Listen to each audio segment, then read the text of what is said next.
Hello bachcho, let's see passage 2. Passage 2 says the offence of abduction is defined under section 362 of Indian Penal Code. Legally, abduction refers to compelling or deceitfully inducing someone to go to one compelling. Second is deceitfully inducing someone to go from one place to another against their will or consent with the intention to commit some connected offence. Two essential ingredients to constitute abduction are: first is the use of force, coercion, or any deceitful means to procure the person. This may range from outright physical force to fraudulently making false representation to lure the person. Second is the movement of the victim from one location to another location based on coercion or deceit rather than consent.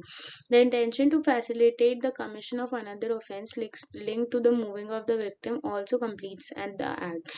A key aspect differentiating abduction from voluntary accompanying someone is the consent. तो जो abduction है उसमें consent absent होता है, यहाँ पे सामने वाले इंसान का consent नहीं लिया जाता है.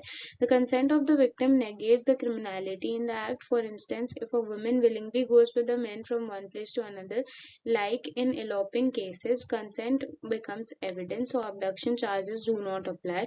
However, the line between consent and deceit can blur, especially in the trafficking or kidnapping of vulnerable persons. Hence, court relies strongly on demonstrating the accused's intention to procure victim for further exploitation. तो court consent की बजाय accused के intentions पे ज्यादा ध्यान देती है, क्योंकि कंसेंट बहुत बार ट्रिकी हो सकता है प्रूव करने के लिए. Additionally, abduction relies on the means used rather than actual movement. A physical force like tying up the victim, or verbal deceit like promising a better life to lure victims, each qualify as the means. But simply threatening force rather than applying it does not satisfy the criteria. The means also continue till the victim reaches the destination, so the abduction is considered a continuing offense. तो जो abduction है वो एक continuing offense होता है, क्योंकि ये continuously continue होता रहता है जब तक एक विक्टिम डेस्टिनेशन तक पहुंच नहीं जाता है. Movement from one house to the port still counts based on providing the deceit and motivation, if not actual distance traveled. Overall, abduction centers on illegal deprivation of consent, coercion in means used, and intention to facilitate connected unlawful activity through such procurement.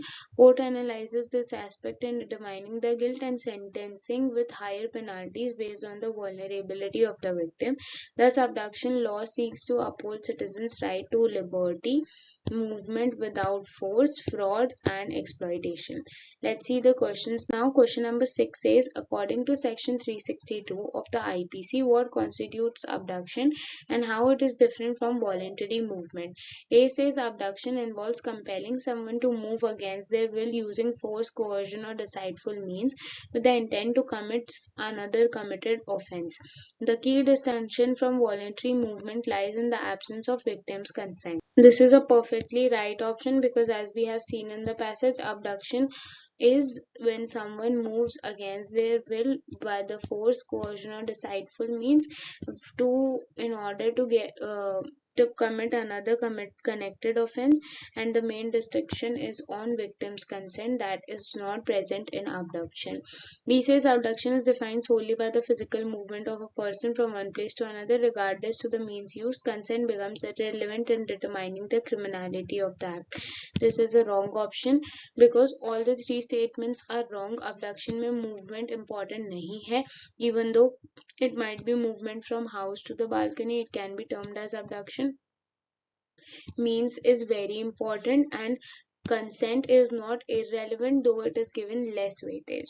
C says the abduction applies only when physical force is applied. This is again a wrong option. In abduction का necessary element नहीं है physical force. D says abduction ceases once the victim reaches the intended destination regardless of the means used to intend to the commit offense. This is again a wrong option, because we have seen in the passage that abduction is a continuing offense and it continues even after after when the victim reaches the destination. Let's see question number 7. It says Rahul, a college student, invited Ria, fellow student, to party. Ria, unaware of Rahul's intention, arrive at the location. However, upon reaching, she realizes the party is in secluded area and there are no other attendees. Rahul insists she stays using persuasive words, but Ria feels uncomfortable and wishes to leave. Considering the scenario, is Rahul liable for abduction? A says yes, Rahul is liable for abduction. This is a wrong option because here there is no specific mention of deceitful means, force, coercion, etc., which are necessary elements for abduction. B says no, Rahul is not liable for abduction. This is the right option due to the reasons mentioned in option number A. C says yes, if Riya feels uncomfortable, Rahul is automatically liable for abduction. This is a wrong option because consent, force, deceitful, these are important elements to judge abduction, and not just the feeling automatically makes it abduction. D says no, unless Rahul uses physical force to keep Riya against her will, he is not liable for abduction. This is again a wrong option because even he might not use the physical force, there are essential conditions. If fulfilled, it will amount to abduction. Let's see the eighth question. It says Tina, university professor, requests her student Raj to meet her in the office to discuss his recent exam performance. Once inside the office, Tina locks the door and insists Raj stays, claiming an important academic matter to address. Raj, feeling uneasy and repeatedly expressing a strong desire to leave, finds the door locked. Considering the scenario, is Tina liable for abduction? In A says no, Tina is not liable for abduction.